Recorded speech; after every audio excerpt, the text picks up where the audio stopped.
Chapter 14. I'm 13. It's morning and I'm getting ready for school, but I can't find my Wednesday jacket. The school I go to is strict about uniform. On Thursdays, we wear tracksuits during winter.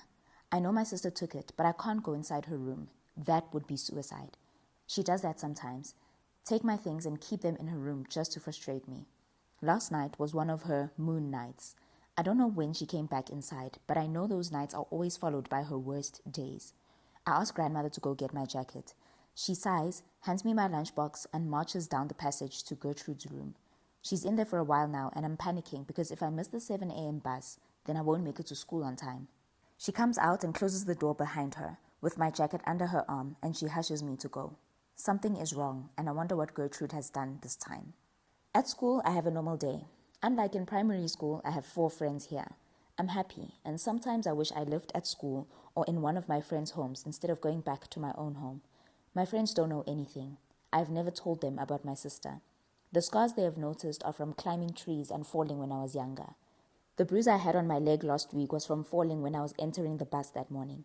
I did make myself fall. All the other kids I travel with saw it, but they don't know that the bruise was already there. When I return from school, the gate at my house is wide open. That has never happened before. I'm worried because what if my sister got out and is somewhere in the neighborhood attacking people? Inside the house, I find the priest and 3 women from grandmother's church. I don't go to church, but I know they're from there because on Thursdays, they always go to someone's house to deliver a prayer in their church woman uniform. They're drinking tea and eating scones. Grandmother doesn't bake, so I wonder where the scones are from. My girl, go take off your uniform, one of the women says with a smile. I think she's someone's grandmother because she has a walking stick next to her. Yes, and get yourself something to eat, the priest says. I don't see grandmother anywhere. It is bothering me because I always come home to food waiting for me, but there are no pots on the stove today. So I ask, and the woman sitting next to the priest wearing a shorter skirt and pantyhose responds first. She'll be back soon. She went to The priest nudges her and she stops talking. I know something is very wrong. We never get visitors and grandmother would never leave people in her house and go somewhere. My sister has run off. That's what it is. But that's not it. She's dead. I find out after I've changed from my school uniform and eaten bread and peanut butter, instead of a well-prepared meal grandmother always has ready for me when I arrive home from school. She's dead, and for the first time since, I don't even remember when, her bedroom door is open. Grandmother has left it open. I'm a kid and I'm curious, so I go in. It's very clean. Except for the neatly made bed and the closed wardrobe, there is nothing in here. I also noticed there is no light bulb hanging from the ceiling. I never went inside my sister's room. In fact, I didn't even know what it looked like, but I had no idea it had no light. The church people leave when it's already dark, and afterwards grandmother sits me down and explains death to me like I'm a 5-year-old. I'm 13. I know what death is. My first ever best friend is dead. He was hit by a car 3 years ago. We weren't best friends anymore, but I did feel pain. His mother is now a far cry from the nice lady who fed me nice things and asked me weird questions. Grandmother tells me that Gertrude went to sleep and never woke up. She's crying, but I'm not. I think I should be, but I can't. So I don't go to school today, Friday. The priest is back, but alone this time. He tells grandmother there is some problem getting the death certificate because the doctor at the mortuary says they have to determine the cause of death. So we wait. Over the weekend, a few neighbors come in and out, some with cakes. None of them have ever seen the inside of our house before, so the woman that drinks too much compliments our sofas and talks about how there'd be more people in our house helping us mourn if grandmother was more involved in the community happenings. This little one is the only one we know, and that's only because we see her going to school and coming back. Most people don't even know there was an older child living here, the woman says. I'm not a little one, and my sister was not a child. She was 27 years old. It's Monday, and I want to go to school, but grandmother refuses. In the afternoon, the death certificate thing is sorted, and grandmother looks happy. The priest is here every day without fail. I go to school on Tuesday and Wednesday and Thursday. My teacher keeps asking me if I'm okay and tells me it's okay to cry. I still have not shed a single tear. My friends put together their pocket money and buy me a box of chocolates and a card. It reads, "Condolences," outside, and has a white bird under the word. Inside it's written, "Sorry for your loss," and with a blue pen, one of them wrote, "We're here for you, friends forever." Forever doesn't sound like a long time, especially if they don't know that your dead sister was crazy and you're happy she's dead. On Friday afternoon, my sister's body arrives in a brown coffin. The church women sing and pray almost throughout the night. Early in the morning, the priest holds a service and we leave to bury the coffin around 7 a.m. I count up to 23 people at the cemetery. We go back home, they eat, and by 12 p.m., it's just me and grandmother left. She sits on my sister's bed, holding one of her jerseys close to her chest, tears still streaming like they have been since the day she died. She shakes her head and holds the jersey tighter. She lived like a cage animal all her life, even here, in this house. I tried, but I could not free her, Charlotte. She couldn't accept the freedom. She didn't know what it was. I do not understand what grandmother is talking about. She kept my sister in the house and behind our high fence because she was dangerous. Who knows what she would have done to whom if she was let out? I'm not sad she's gone. She's not here to hurt me anymore. I didn't mean to say that out loud. I expect an angry reaction, but it doesn't come. Oh, child, at some point you will have to know, and I hope I'm not here when it happens. That's all she says. I'm old enough to understand loss and grief, but I don't think my brain is mature enough to dissect things that are said with no intention for me to understand them. Later in the afternoon, grandmother is cooking up a storm. I can feel something is missing, and that thing is fear. A month ago, I gave grandmother an ultimatum. Take Gertrude where she needs to be or I will run away. She didn't, but things are good now. I will not have to make myself trip and roll off the stairs of a bus so I can have an explanation for why I have a bruise on my leg or my arm. I want to tell grandmother not to worry too much because we're safe now, but she is disappearing before my eyes. The smell of the mutton stew with spices is becoming thinner and thinner. I want to stay here with her, but something is pulling me away. I'm back here. I hate it here. This is my head, these are my ears, these are my eyes, this is my nose. They're singing the body part song like the little kids that they are. Kamu must have taught little me the song while I was away. They repeat the same song 4 times, naming and pointing their body parts from head to toe. I can tell Kamu is tired of this and would rather be doing something else, but little me seems to be enjoying it too much. Eventually, they stop and stand together, staring at the wall in front of them. This is a window, and that is a house there. Let's count the kids on the yard, Kamu says. The box is full of food. When I left it, it was almost empty. So much obviously happened when I was away because the smell is almost bearable, which means the bucket was changed. I don't know how long I've been gone this time, but I noticed the drawings are no longer just on the sketch pad. They're on the walls now. The little me looks happier than the last time I saw her, and I wonder how something as little as discovering colors and drawings could have that much effect. Little me and Kamu are standing looking at the wall or the window. Kamu tells me to count the trees on the yard. I count to 3 and she says, "Good girl." The little me smiles excitedly and Kamu says, "That's what my teacher always says when I do well in class." She says, "Let's count the kids." I do, but I skip 5 and 8. She looks frustrated by that, says she won't teach me how to write my name until I learn how to count.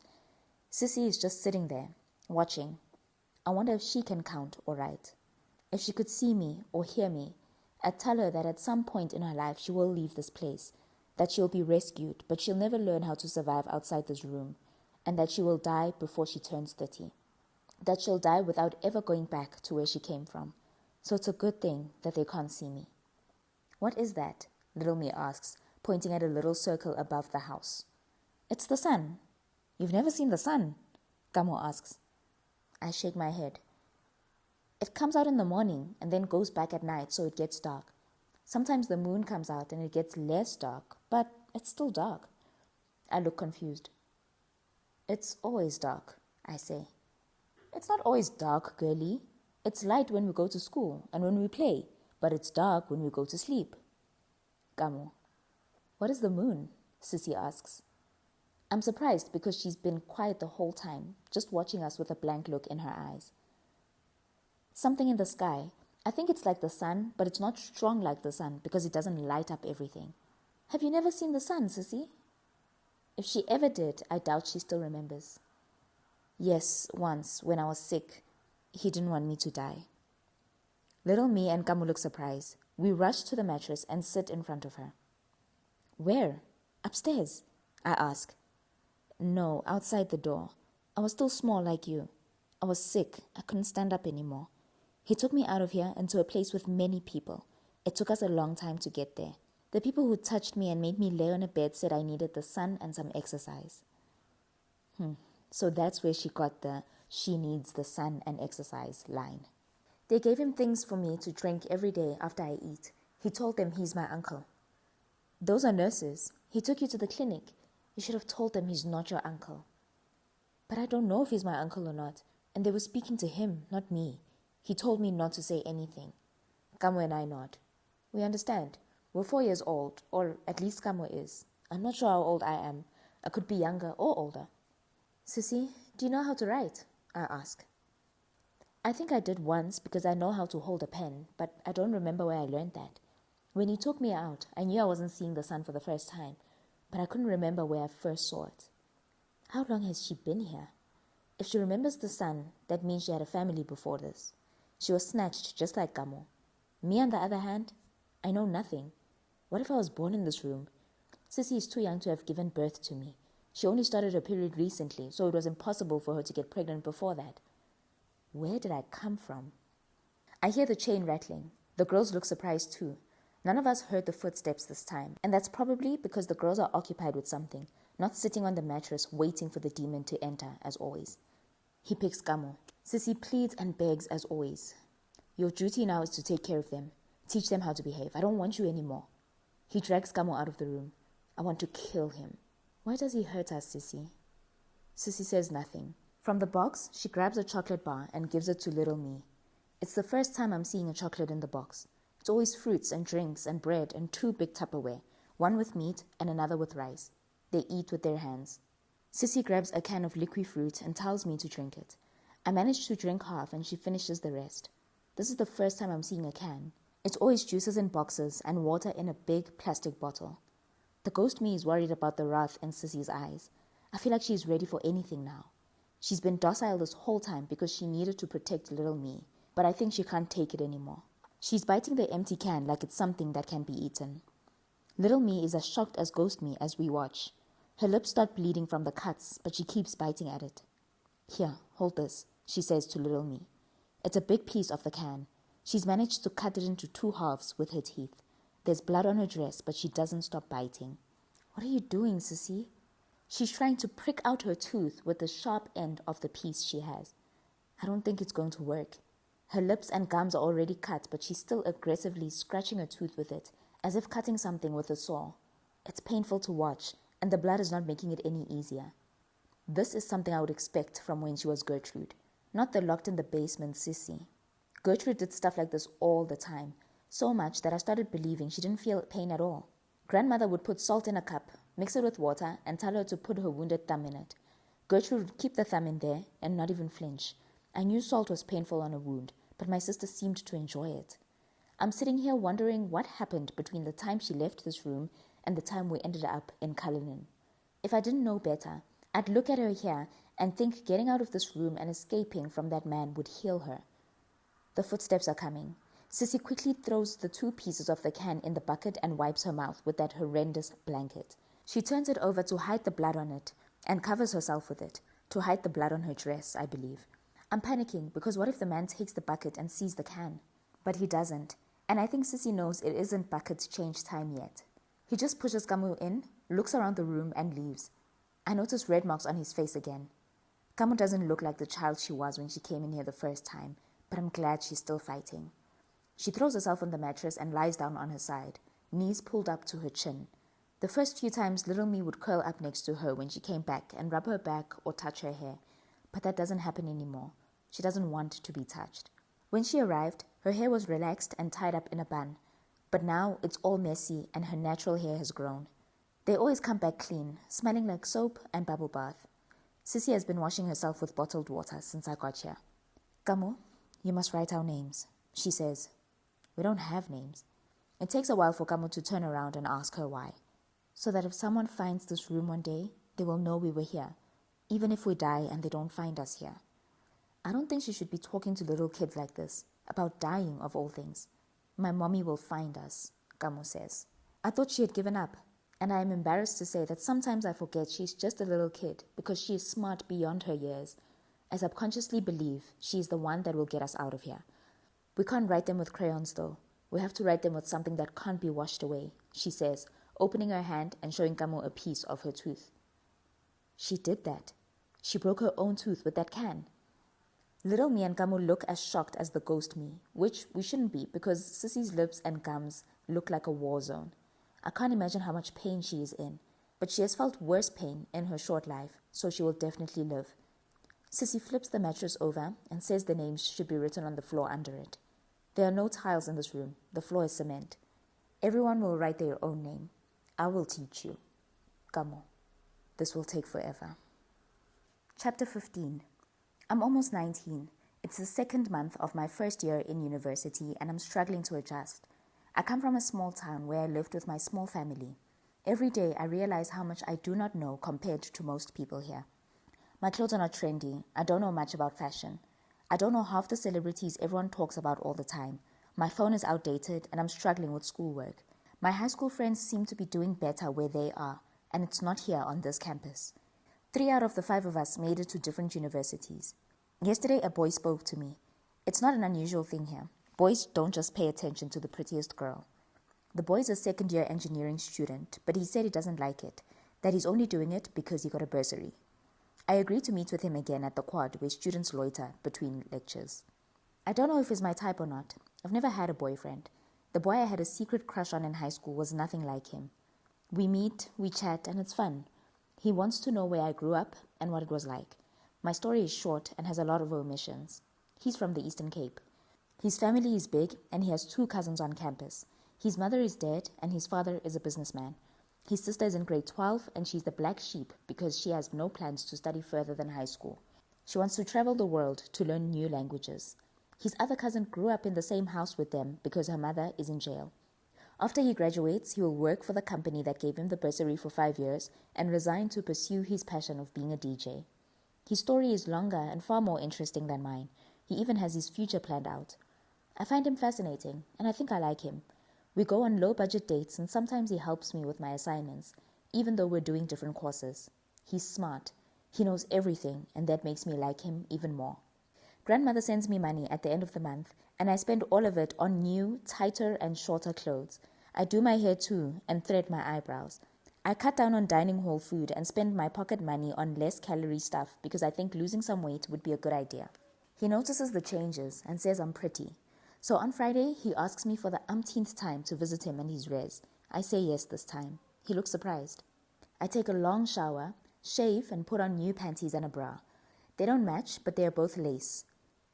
He fetches me from my res building at 7 p.m. I'm nervous, but my roommate says I have no reason to be. He's just a small boy, probably a virgin himself. I doubt that. The male res is 3 blocks away. His roommate is not around. Their room is clean, but the masculine smell still lingers somewhere. He has bought snacks and a 2-liter Coke. He knows I don't drink alcohol. We sit together on the small bed and share a packet of chips while watching a pirated movie on his laptop. It's an action movie, and I'm sitting here thinking that if he was smart, he would have chosen a romantic one with sex here and there just to set the mood. We have kissed many times, but never naked, so tonight is the night, and I want to do it. Grandmother warned me against boys when I left home, but her lecture was more funny than threatening because I already knew about consent, how to avoid getting pregnant or catching a disease. I learned those things in school. She didn't. Her generation of girls were told to stay away from boys, and the boys were told nothing. The end of the movie leaves us with no choice but to start with what we both know we're in this room for. The tongue kissing and licking each other in places that don't really taste pleasant, like tasting earwax. It doesn't take long before we're both naked. I don't think I feel good now, but it's probably because it's my first time. I start feeling worse when he pulls a bath towel from next to the bed and puts it under me. I'm shaking. When I'm lying on my back and he's kneeling between my legs, I start feeling tears coming. He doesn't notice. And when he rests his body on top of me, I lose it. I start screaming and scratching and kicking. When he is standing next to the bed looking shocked and scared, I grab the bath towel, wrap myself with it, and run out of the room, screaming. When I barge into my room, my roommate grabs me and asks what happened. I'm walking barefoot and shaking. What did he do? Let's go to the police. He didn't do anything. I tell my roommate that, and that I don't know what happened. I don't know why I ran. The next morning, as I leave my res to go to the library, the security guard at the exit tells me he has some stuff for me. It's a paper bag with all the clothes I was wearing last night, including my flip-flop slippers. He says they were left by a boy this morning. I see the boy, Mzolisi, at the quad on Monday morning. I want to go talk to him, but he's with other boys, so I leave it. I want to apologize for the drama and tell him I don't know why I acted like that. I bump into him again in the afternoon, but he won't even look at me. He walks on like he has never seen me in his life. We never speak again until years later. I'm back here. Something is different about Sissy. I can't tell what it is exactly. She's pacing up and down the room, pouring water on her dress and placing the wet part on Kamu's forehead as she lies on the mattress, looking motionless. There are 3 mattresses here now. Get the water bottle, she snaps at Girlie. The little me rushes to the other side of the room and comes back dragging the 5-liter plastic bottle on the floor. Sissy lifts Kamu's head and tries to force water into her mouth, but she is not responsive.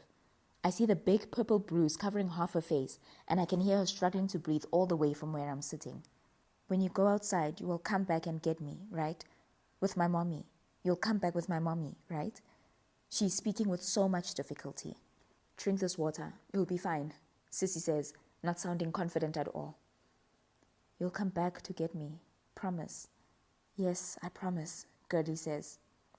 Sissy simply nods and pours water on her dress again. Now I see what's different about her. Her breasts have grown bigger. The last time I saw her, they were no larger than a golf ball.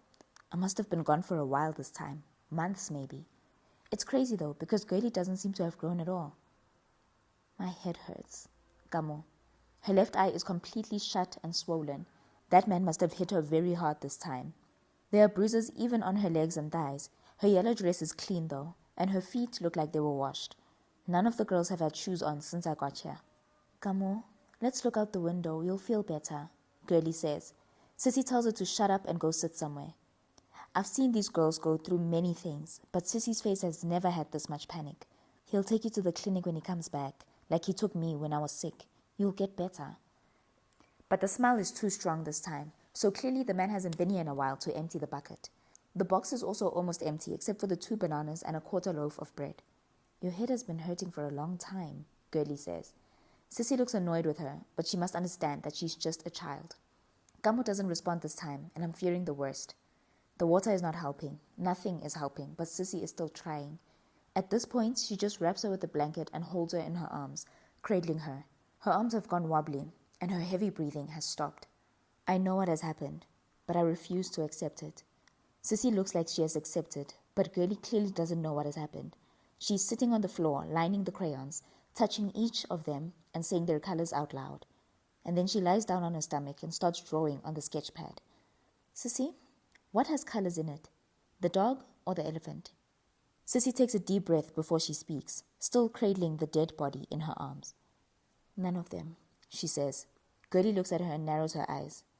I know you don't know. I'll ask Kamu when she wakes up, she says, and starts drawing something. The drawings I see scattered on the floor now have names on top. It means Kamu succeeded in teaching us to write our names. I must have been gone for really long this time, but it's crazy because I went back to university. To that time I met Mzolisi, and that was all. Although, it's not like I had forgotten that part of my life, so I'm not sure why I went back there. So Kamu never left this house. That is why I found her here. She has been a ghost living here, waiting for us to come back for her. The house across the street, it never existed. It was this drawing here. That is what I was seeing when I opened the back door. That is why everyone, Kutulo, the municipality guys, and Patrick looked confused when I mentioned the house across. There were no kids running around, no 3 trees, nothing. Just flat ground. I should have known when Kutulo and his girlfriend ran out like maniacs when I mentioned the girl in the yellow dress. But how was I supposed to know? Nobody in this town was telling me anything. They just treated me like I was some demon. Patrick was the forthcoming one, but he didn't believe in any of it. He had simply cut the electricity and removed the meter because he was paid for it. He came back to fix it because I was paying him. I believe I'm dead, and that means nobody will ever know what happened in this room, in this house. It will always be the haunted blue house with a girl in a yellow dress that somehow drove all the neighbors away. Nobody will ever know what happened to us. The girl who named herself Sissy and the child she named Girlie. Kamu's mother will never know that her boyfriend took her daughter and did despicable things to her. Maybe she's still looking for her all these years later. It's sad that she will never find her. There are footsteps coming, and I see Sissy's eyes darting. Girlie fell asleep while drawing. I'm afraid of what that man will do when he finds a dead body in here. He will blame Sissy, say she failed to take care of the little girl, or say she wouldn't be dead if he had taught her how to behave. He beat her too hard this time, but he will blame Sissy and probably beat her up too. The chain rattling, the key turning, and the door opening. It's not him. It's a woman. She's wearing high heels and her lips are red. She isn't young, but she looks like a well-off woman, like my former boss who is in her mid-50s and still wants to look 30-something. The neck and hands always tell the truth though. Her nails are red and long, and her hair is straightened and extended with ponytail hair. She stands at the door, lets out a loud scream, and puts her hands over her head. I think she's crying, but she also just said something about God forsaking her. She goes to Sissy and touches the corpse in her arms, and then she looks at Girlie, fast asleep on the floor. She stands with tears in her eyes for a few seconds. Is she gone? She asks. Sissy nods. Of course she's gone. She's purple everywhere. And this little one? She asks. She's sleeping, Sissy says. We have to go. We can't take her with us if she's dead, the woman says, talking about Kamu's dead body. Her voice sounds familiar. She looks familiar. It's my grandmother. It's really her. I'm drifting away. No, not now. I can't go. Chapter 16. Charlie. I'm feeling something. I haven't felt a touch in a long time. Charlie. I open my eyes and see the last face I expected in front of me. Only one person calls me Charlie. Why are you sitting here? I've been looking for you. What happened? Why are you down here? I don't understand. Where's grandmother? She was here just now. And where is Kamu's body? I know they didn't take it with them. Where are they? I ask. Mzolisi looks at me like I'm crazy. The room is different. There are no mattresses on the floor and no metal bucket and no drawings on the walls. Instead, I see clutter covered in dust and spiderweb. There's a saxophone and some musical drums too. Everything looks like it's been in here for years. I've been trying to reach you. Your phone has been off. I'm wearing the same clothes I was wearing when I left the B&B to meet Patrick here. I don't remember where I left my phone. I don't understand. I'm not dead. I can feel Mzolisi's touch, and he can see and hear me. What happened to everything that was here? How did you find me? I ask him. I know for sure that I did not give him this address. A lawyer called me. You listed me as your emergency contact? He said something about a house you inherited being officially transferred to your name and that you should go collect the title deed. He gave me the house details and they led me here. Why are you down here? This is creeping me out. Let's go upstairs. I don't feel good though. I feel weak and faint. When was the last time you ate? I'm taking you to the hospital. You don't look too good. He holds me by my arm as we leave the room, walk down the passage, up the stairs, and out the trapdoor. The house looks exactly the way it did when Patrick left. How did you find me? I ask again. Your car is parked outside. I've been coming here every day, and today, for whatever reason, I saw that door on the floor and opened it. Why did you go down there in the first place? I'd say this is strange, but nothing about all this is strange to me anymore. The people in this town are not nice at all. Come on, let's get you to the hospital. I make it to the front door with him pulling me by my arm, but I can't move further than that. Zolisi, how long have I been missing? 6 days. I went to the police here, but they didn't take me seriously. They didn't even want to come here and check. I thought someone had killed you or something. He pulls me by my arm, but I can't. I can't go past the front door. That can't be. I was in that room for months, maybe even a year. I watched Sissy grow up, and Girlie, and Gamu. This doesn't make any sense at all. I'm not dead. That I know now.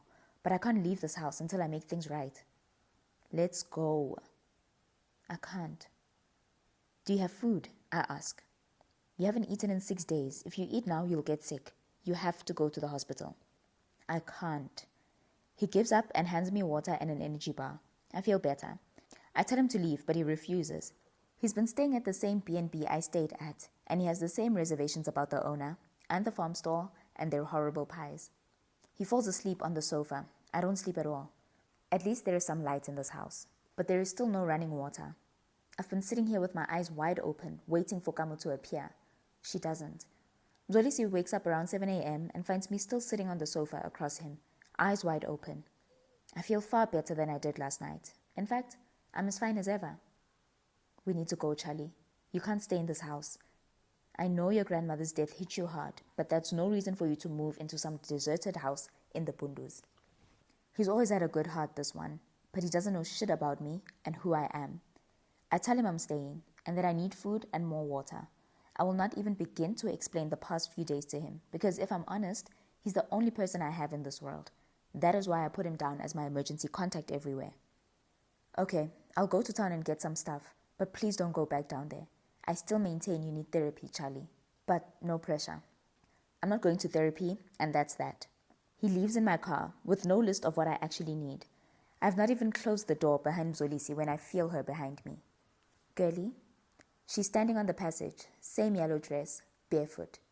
I want to grab her and squeeze her in a hug, but obviously I can't. Find us. I'm tired of being in this house. I want to go home to my mommy. She's gone before I can ask for directions to her home and her mommy.